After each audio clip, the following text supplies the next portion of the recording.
Hey guys, what's up? It's Livibee here, and welcome to my game versus UpATree.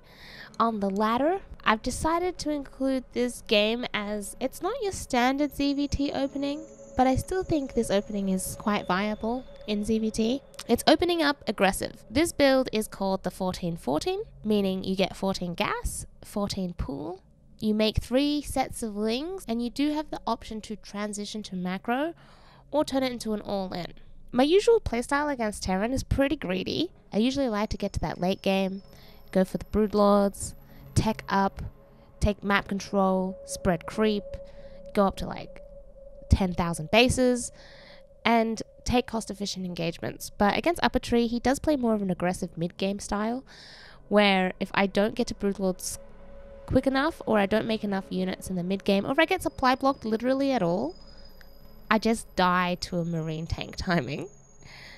So in this game, I decided to try and hinder UpATree's early game, throw his build order off, play very aggressive, and really just disrupt that mindset going into the mid game. It could either hinder him going into the mid game, or I could just die. It's usually the nature of the 14-14. So this game I have decided to throw down a Baling Nest, which is definitely more all-in than just getting speed, taking drones off gas, and taking your expansion. As I arrive in UpATree's natural, I've actually scouted that he's gone for a standard Reaper opening, and he's expanded on the low ground. This is very typical of Terran to do, usually in the ZVT matchup.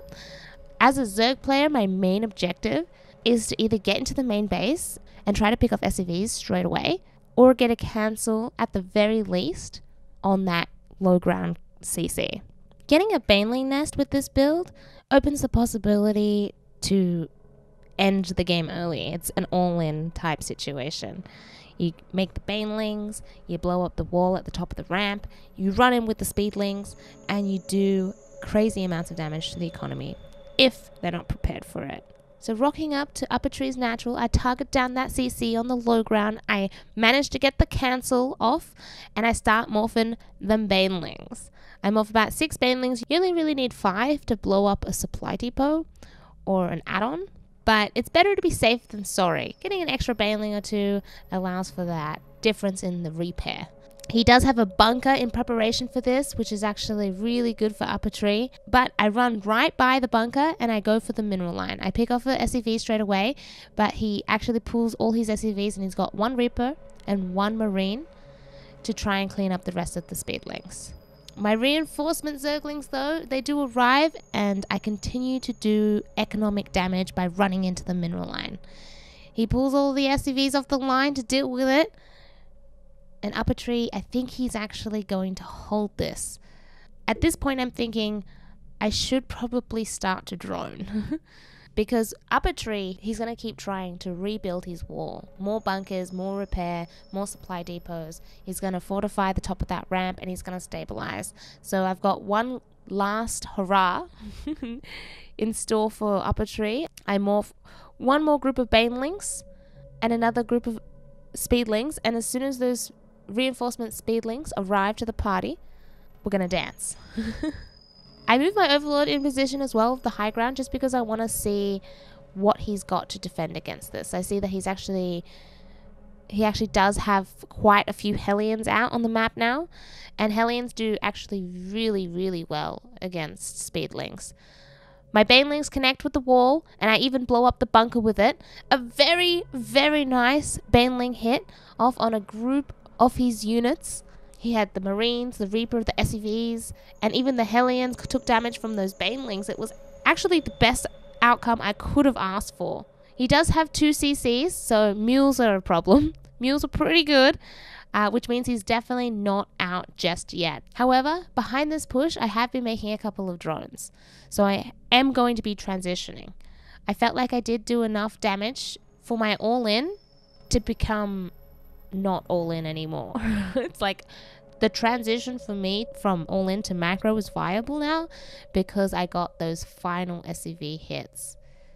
But he's definitely not out yet either because he's got that double CC mule production, which he's going to be utilizing to the best of his ability. So a game that you probably thought was gonna be a quick one. Well, buckle in, everybody. Hope you packed your avocado sandwiches, because this game is actually, it gets quite extensive. This game's actually quite a long one, and it goes full macro.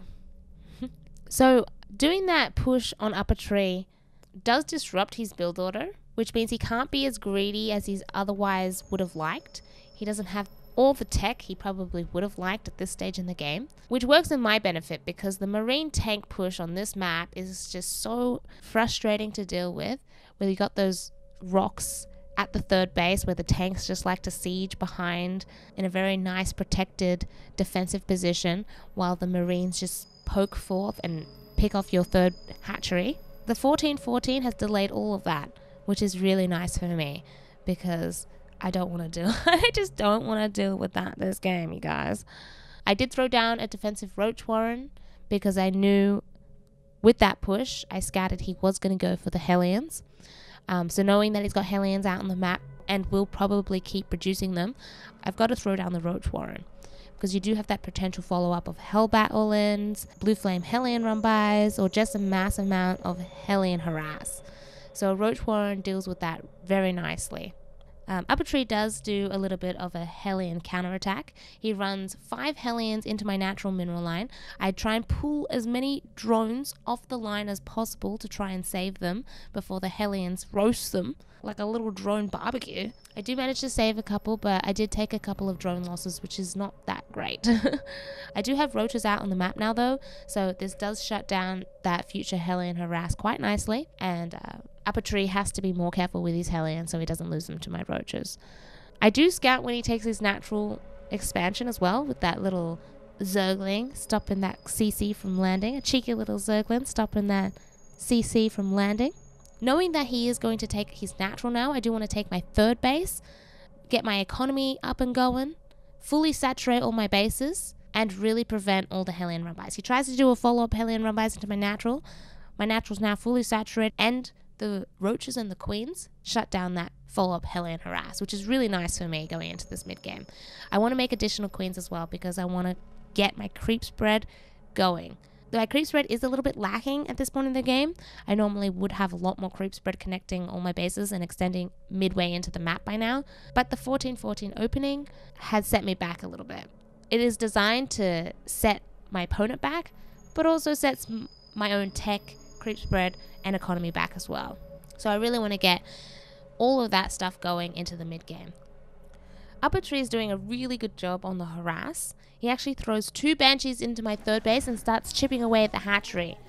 Luckily I do have my lair, and I morph an overseer straight away, and I do send my queens to defend against the double banshee harass at my third as quick as possible. Microing my queens like an absolute queen myself. I micro all of the weak queens to the back and force those Hellions back, saving my third hatchery, which is absolutely huge in this game. Losing that hatchery at the third would have been game ending for me. I cannot afford to lose that. I make a little bit of an evolution chamber wall at my natural at the same time, just in case he decided to go for a bit of a Hellion run by simultaneously. As you know, a lot of Terrans, they do like to do that double prong or multi-prong harass, especially with the banshees and the Hellions. They'll attack the main or even the natural. They'll attack the main, natural, or third with the banshees, and then an opposite base with the Hellions. Try and do a little Hellion run by while you're distracted with the banshees. But won't have any of that. A nice roach evolution chamber wall should stop that business. I'm going to be taking my 4th base now and really teching up. I got to be spreading my creep out, getting my economy established, and setting up for the mid game. At this point in the game, it seems like it could be either mech or bio. I know that UpATree, he does actually like to favor that bio playstyle all of the times that I play him, but leading into this mid game, it actually does look a little bit like mech.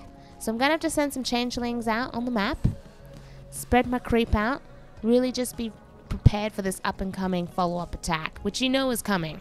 UpATree is actually really good at follow-up harassment and follow-up timings. So he's no stranger to harassing with the banshees, doing drops, and a lot of different Hellion run-bys. I'm actually going to be making a lot of static defense in my main base this game, because I cannot tell you how many times I've lost to UpATree's drops in my main base. It is the most frustrating thing in a game when you're defending the third base or the fourth base quite nicely, but then you look back at your main base and there's no drones there. And also a couple of tech structures are missing, and you're like, whoa, what happened here?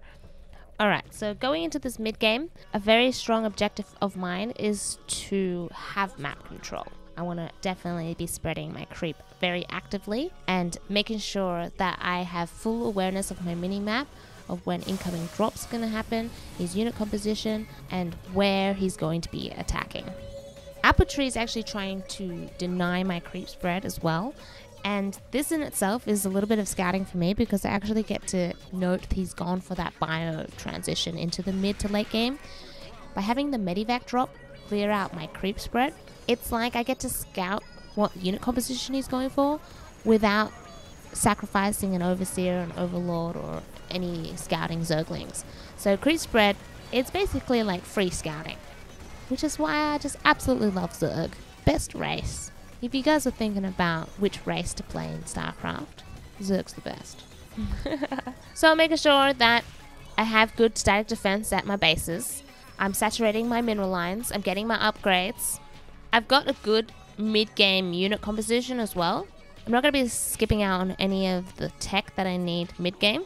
So I've incorporated the Hydralisks, the Banelings with speed, and my Infestors. Sometimes I do like to skip the Hydralisks just to get Broodlords out a little bit faster, but it's actually cost me a lot of games that way if I'm a little too greedy with my tech, or if I tech too quickly. So against UpATree, I've decided, to get a nice, well-rounded unit composition in the mid-game. As a Zerg player, in the mid-game is when you can get pretty flustered pretty quickly against Terran. Because a lot of Terrans, they really like to pick you apart by trying to divide your attention in all sorts of places all over the map. They usually just shift command their Medivacs, drop here, drop there, while doing a big main push with his tanks and bio. You got to be really aware of that and not get too flustered. Stay patient and stay alert. Just got to remain focused, guys. So Sal, he's doing his infamous marine tank timing. Sieges up the tanks, kills off the fourth. I push forward with my Broodlords to try and defend off this army, while at the same time doing a Zergling run-by. Behind this, I've also expanded to the other side of the map. It's really nice to take another base on the opposite side of the map where he's pushing and transfer the drones to the new base. My creep spread as well. I'm feeling very confident about this engage because my creep spread is pushed out really far into the map. So I'm confident I can take more cost-efficient engagements with how well my creep spread has progressed this game.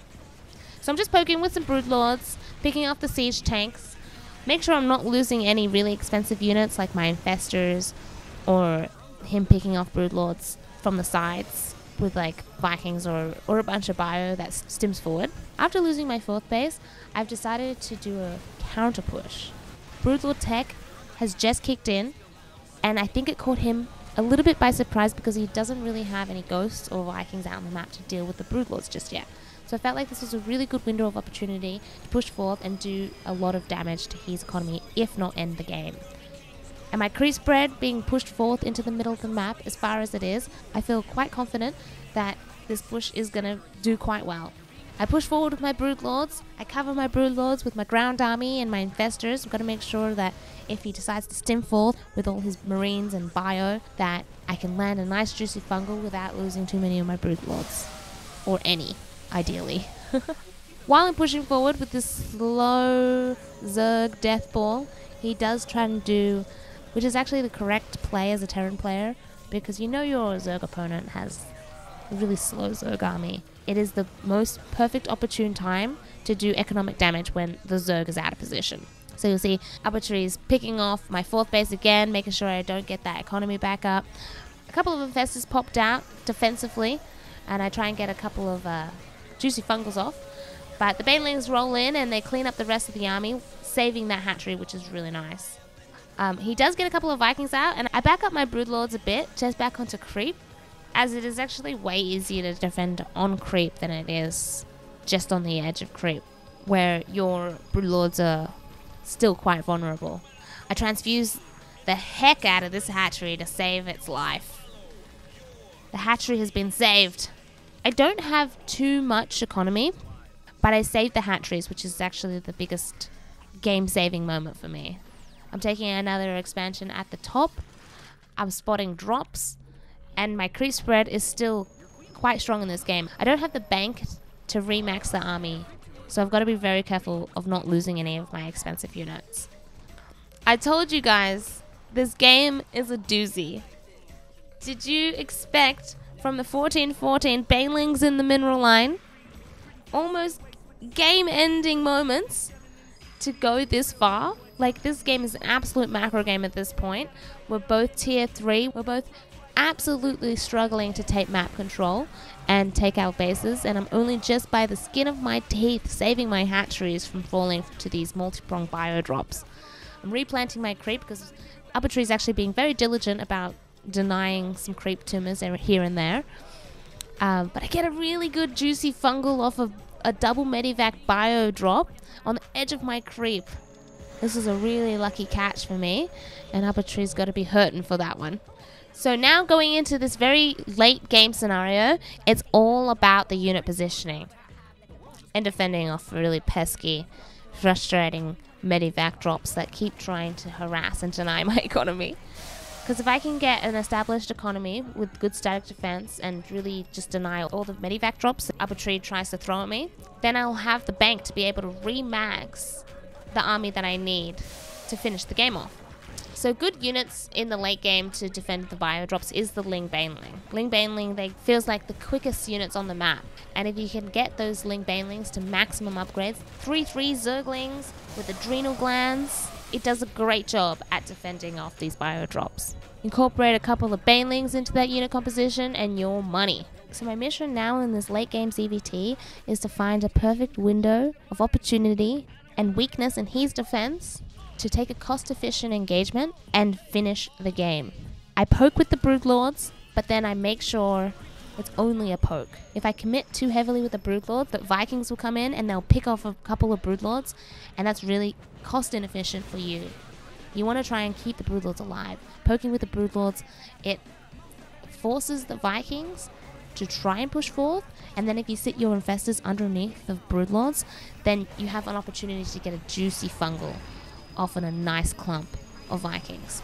So it's all about finding that perfect fungal. The Vikings poke forward, and UpATree has a lot of Vikings. But I had my infestors in position for just the one perfect moment, and I get a nice chain fungal of basically wiping out half his Vikings, if not more, which allows my broodlords to be even stronger in this engagement. The broodlords will be able to wipe out all the siege tanks on the ground, trapping all the bio, and then allowing my swarm Zergling Banelings to just clean up the rest. But it's never easy against UpATree, I tell you what. Now on the north side of the map, we have yet another mass amount of bio medivac drop. I'm forced to back up on my siege with my broodlords in the bottom of the map, pull back, regroup, and clean up this medivac drop before it gets out of hand and does too much economic damage, because I feel like economically I'm not in a too bad position. It could be better. Like, I don't have a very large bank. I got a nice bank of gas, but I don't have much minerals in the bank right now. I really just gotta play it patiently, not overcommit, and make sure I clean up these medivac drops before they get out of hand. So now that the medivac drops are cleaned up, replanting creep, and I'm going to be poking at another angle with my broodlords. One where I feel like hopefully UpATree hasn't set up a really nice defensive stance there yet. But as my broodlords were on the retreat, I got super unlucky being caught off guard. UpATree caught my broodlords undefended. UpATree kills off all my broodlords but one. I have to remorph all my broodlords, and as I said, without much of a mineral bank, it's very difficult for me to do. So I try and do pokes here and there. I get my corruptors to do some caustic spray on his third base CC, and it's moments like these where it can really get you ahead. While his units were out of position on that third base, I really found a perfect opportunity to clean that up. So it's really vital that you don't let your Terran opponent get super far ahead in economy than you. It is still possible to win if your opponent has more economy than you, but it just makes it 10 times harder. And you don't want to make it so much harder for yourself because they can just keep remaxing and making a ton of units, and you really have to find the most cost-efficient engagements to deal with their army. Otherwise, you will basically just be outnumbered and lose eventually. And he'll just keep dwindling you down if you don't have the economy. If you have the economy, then you can actually afford to take little risky engagements and therefore dwindling your opponent down. And that is ideally what you want in the game. So UpATree gets really overzealous. He pushes out onto the creep. He's in the middle of the creep. He has 2 siege tanks with his army. Sieges them up. UpAtree's getting crazy with this engagement. And this looks like a huge bulk of UpATree's army. He stims forward. He tries to take cost-efficient engagements. He got his siege tank splash damage on my ground army. But this is a risky play. He's on creep, and this makes my units actually much more efficient because I can see his unit composition, I can see his army positioning, and I can position my army to counter his and get a nice juicy fungal off on his bio. It could have been a better engage, but it was enough. UpATree does not have the economy behind this. I caustic sprayed down his command center on the right. I have creep spread blocking the command center from landing on the south. And UpATree, he taps out. And that is gonna be all she wrote. And that's how, as a Zerg player, you can open aggressive against a Terran opponent and really just derail your Terran opponent from their mindset and the build order that they have in mind, or that they used to. A lot of players, they like to follow a build order. And if you disrupt that build order, it can really throw them off. So their play becomes weaker and it has more holes in it, and you can really take advantage of that. So well played to UpATree, but I feel like we just did enough in that game to pull through with a win. So I hope you guys liked the video, and I'll see you guys for the next one. Buzz buzz!